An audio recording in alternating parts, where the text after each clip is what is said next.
Hi all. ഇപ്പോൾ electrical ഉദ്യോഗാർത്ഥികൾക്ക് ഇന്നലെ കേരള PSC വന്നത് 2 പുതിയ നോട്ടിഫിക്കേഷൻസ് ആണ്.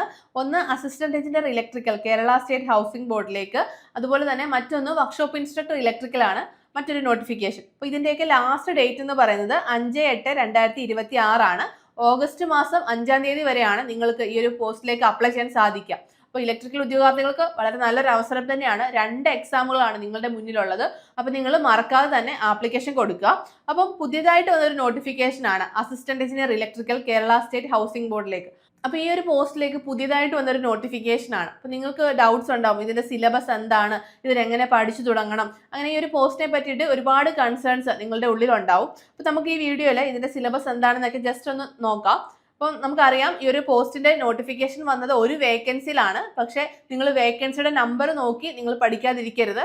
നമുക്കറിയാം ഒരു വേക്കൻസിയിൽ വന്ന പല പോസ്റ്റുകൾക്കും ഒരുപാട് അഡ്വൈസസ് പോയിട്ടുണ്ട്. അപ്പം വേക്കൻസിയുടെ എണ്ണം നിങ്ങൾ നോക്കരുത്. അപ്പം ഒരു വേക്കൻസി ഉള്ളൂ എന്ന് കരുതിയിട്ട് അപ്ലൈ ചെയ്യാതെയോ അല്ലെങ്കിൽ പഠിക്കാതെയോ ഇരിക്കാതെ നിങ്ങൾക്ക് ആ ഒരു വേക്കൻസി നിങ്ങൾക്കുള്ളതാണെന്ന് തന്നെ കരുതിയിട്ട് നിങ്ങളുടെ പ്രിപ്പറേഷൻ നിങ്ങൾ തുടങ്ങുക.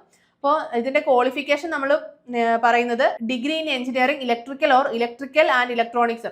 ഇലക്ട്രിക്കലുമായി ബന്ധപ്പെട്ട് ഡിഗ്രി നിങ്ങൾക്ക് ഉണ്ടെങ്കിൽ, electrical or electrical and electronics എഞ്ചിനീയറിംഗിൽ നിങ്ങൾക്ക് ഡിഗ്രി ഉണ്ടെങ്കിൽ നിങ്ങൾക്ക് ഒരു പോസ്റ്റിലേക്ക് അപ്ലൈ ചെയ്യാൻ പറ്റും.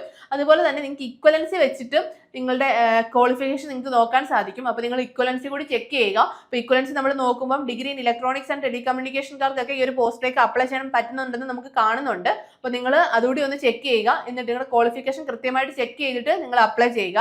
അപ്പോൾ നമ്മൾ മെയിൻ ആയിട്ട് പറഞ്ഞ കാര്യം, നമുക്ക് ഈ ഒരു എക്സാമിന്റെ സിലബസ്, അപ്പോൾ നമുക്ക് ഇതിന്റെ ഒരു പ്രീവിയസ് ഡീറ്റെയിൽസോ കാര്യങ്ങളോ ഒന്നും തന്നെ നമുക്ക് ലഭ്യമല്ല. അപ്പോൾ നമുക്ക് റീസെന്റ് ആയിട്ട് നടന്ന ഒരു AEയുടെ സിലബസ്, അതായത് AE ഇലക്ട്രിക്കൽ എക്സാമിന്റെ ഒരു സിലബസ്, അതായത് PWD ഇറിഗേഷനിലേക്ക് നടന്ന AE എക്സാമിന്റെ സിലബസ് ആണ് നിങ്ങളുടെ മുന്നിലുള്ളത്. അപ്പോൾ നമുക്കറിയാം റീസെന്റ് ആയിട്ട് വന്നൊരു AE ഇലക്ട്രിക്കൽ എക്സാം ആയതുകൊണ്ട് തന്നെ ഈ ഒരു സെയിം പാറ്റേണിലായിരിക്കാം നമുക്ക് ഈ ഒരു എക്സാമും എന്ന് നമുക്ക് പ്രതീക്ഷിക്കാം. അപ്പം മറ്റ് AE ഇലക്ട്രിക്കൽ എക്സാംസ് നമ്മൾ നോക്കുമ്പോഴും ഈ ടോപ്പിക്കുകളൊക്കെ തന്നെ സെയിം തന്നെയാണ്, വലിയ ചേഞ്ചസും കാര്യങ്ങളൊന്നും ഇല്ല.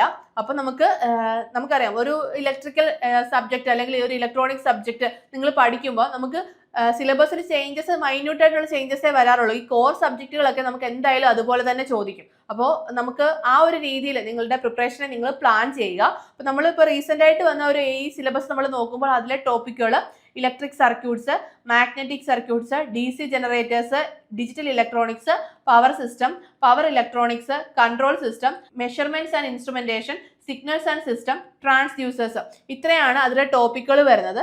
നമുക്ക് ഇത് തന്നെ ആകും എന്ന് നമുക്ക് പറയാൻ സാധിക്കില്ല. പക്ഷേ ഈ ഒരു മോഡൽ അല്ലെങ്കിൽ ഈ ഒരു പാറ്റേൺ തന്നെ ആയിരിക്കാം നമ്മുടെ സിലബസ് എന്ന് പറയുന്നത്. അപ്പം ഇതിലെ നമ്മുടെ ഇലക്ട്രിക്കൽ കോർ സബ്ജക്റ്റുകളൊന്നും തന്നെ വലിയ വ്യത്യാസങ്ങളൊന്നും ഇല്ലാതെ തന്നെ നമുക്ക് അതുപോലെ തന്നെ കാണും. അപ്പോൾ നിങ്ങളുടെ പ്രിപ്പറേഷനെ ആ ഒരു രീതിയിൽ കൃത്യമായിട്ട് പ്ലാൻ ചെയ്ത് നിങ്ങൾ മുന്നോട്ട് കൊണ്ടുപോകുക. അപ്പം നിങ്ങൾക്ക് നമ്മുടെ ഈ സിലബസിനെ പറ്റിയിട്ടുള്ള ഒരു കൃത്യമായിട്ടുള്ള ഒരു ഐഡിയ കിട്ടാൻ വേണ്ടിയിട്ട്, അല്ലെങ്കിൽ നമ്മൾ എന്തുകൊണ്ട് ഈ ഒരു സിലബസിന്റെ നിങ്ങൾക്ക് പരിചയപ്പെടുത്തുക, അതായത് PWD ഇറിഗേഷനിൽ വന്ന അസിസ്റ്റന്റ് ഇലക്ട്രിക്കലിന്റെ ഈ ഒരു സിലബസ് നിങ്ങളുടെ മുന്നിലേക്ക് പരിചയപ്പെടുത്തി എന്നൊക്കെയുള്ള ഒരു ഡൗട്ട്സ് നിങ്ങൾക്ക് ഉണ്ടാവും. അപ്പോൾ നിങ്ങൾക്ക് നമ്മുടെ ഒരു ഫാക്കൽറ്റി തന്നെ നമ്മുടെ ഈ ഒരു സിലബസ്, എന്തുകൊണ്ട് നമ്മൾ ഈ ഒരു സിലബസ് ചൂസ് ചെയ്തു, നിങ്ങൾക്ക് ഈ ഒരു സിലബസിൽ നിങ്ങൾ എന്തൊക്കെയാണ് പഠിക്കേണ്ടത്, അപ്പോൾ നിങ്ങൾ എങ്ങനെ നിങ്ങളുടെ ഈ ഒരു പ്രിപ്പറേഷൻ സ്റ്റാർട്ട് ചെയ്യണം തുടങ്ങിയ ഡൗട്ട്സുകളും നിങ്ങളുടെ കൺസേൺസും ഒക്കെ തന്നെയും നമ്മുടെ ഫാക്കൽറ്റി നിങ്ങൾക്ക് നേരിട്ട് ക്ലിയർ ചെയ്ത് തരുന്നതായിരിക്കും. അപ്പോൾ നിങ്ങൾക്ക് നമ്മുടെ ഫാക്കൽറ്റിയോട് നിങ്ങളുടെ കൺസേൺസ് കാര്യങ്ങളൊക്കെ ഡയറക്റ്റ് ചോദിക്കാം. അതിനായിട്ട് നമ്മുടെ ഏണസ്റ്റ് അക്കാഡമിയിൽ നിങ്ങൾക്ക് ഒരു ഫ്രീ വെബിനാർ നമ്മൾ കണ്ടക്ട് ചെയ്യുകയാണ്. അപ്പോൾ ഇതിൻ്റെ ഒരു വെബിനാറിൽ നമുക്ക് ഈ ഒരു എക്സാമിനായിട്ട് നിങ്ങൾ എങ്ങനെ പഠിച്ചു തുടങ്ങണം, ഇതിൻ്റെ സിലബസിൽ നമ്മൾ ഈ ഒരു സിലബസ് ഫോളോ ചെയ്യുന്നു, സിലബസിൽ എന്തൊക്കെയാണുള്ളത്, എവിടുന്ന് നിങ്ങൾ എന്തൊക്കെ ഏരിയാസ് നിങ്ങൾ തുടക്കത്തിൽ പഠിച്ചു തുടങ്ങണം, ഏതൊക്കെ ഏരിയാസ് കുറച്ച് വെയിറ്റ് ചെയ്തിട്ട് നിങ്ങൾ നോക്കണം എന്നൊക്കെയുള്ള കാര്യങ്ങൾ നിങ്ങൾക്ക് കൃത്യമായിട്ട് ഈ ഒരു വെബിനാറിലൂടെ സാറ് നിങ്ങൾക്ക് പറഞ്ഞു തരുന്നതായിരിക്കും. അപ്പോൾ ഈ ഒരു വെബിനാർ വരുന്നത് ജൂലൈ 3 രാത്രി 8 മണിക്കാണ്. അപ്പോൾ നിങ്ങൾ മറക്കാതെ തന്നെ ഈ ഒരു വെബിനാറിൽ പങ്കെടുക്കാൻ വേണ്ടിയിട്ട് ശ്രമിക്കുക. അപ്പോൾ ഈ ഒരു വെബിനാറിൽ പങ്കെടുക്കുന്നതിനായിട്ടും നമുക്ക് AE ഇലക്ട്രിക്കലിന്റെ കോഴ്സസ് ഉണ്ട്. അപ്പം നമ്മുടെ കോഴ്സിനെ കുറിച്ചുള്ള കൂടുതൽ ഡീറ്റെയിൽസ് അറിയുന്നതിനായിട്ടും നിങ്ങൾക്ക് താഴെ കാണുന്ന ഗൂഗിൾ ഫോം ഫില്ല് ചെയ്യാവുന്നതാണ്. അപ്പോൾ നിങ്ങൾക്ക് ഈ ഒരു വെബിനാറിലൂടെ കൃത്യമായിട്ടുള്ള ഒരു സ്റ്റഡി സ്ട്രാറ്റജി നിങ്ങൾക്ക് ഉറപ്പായും കിട്ടുന്നതായിരിക്കും. അപ്പോൾ നിങ്ങൾ മറക്കാതെ തന്നെ ഈ ഒരു വെബിനാറിൽ പങ്കെടുക്കാൻ വേണ്ടിയിട്ട് ശ്രമിക്കുക. അപ്പം അടുത്തൊരു വീഡിയോയുമായി നമുക്ക് വീണ്ടും കാണാം. All the best.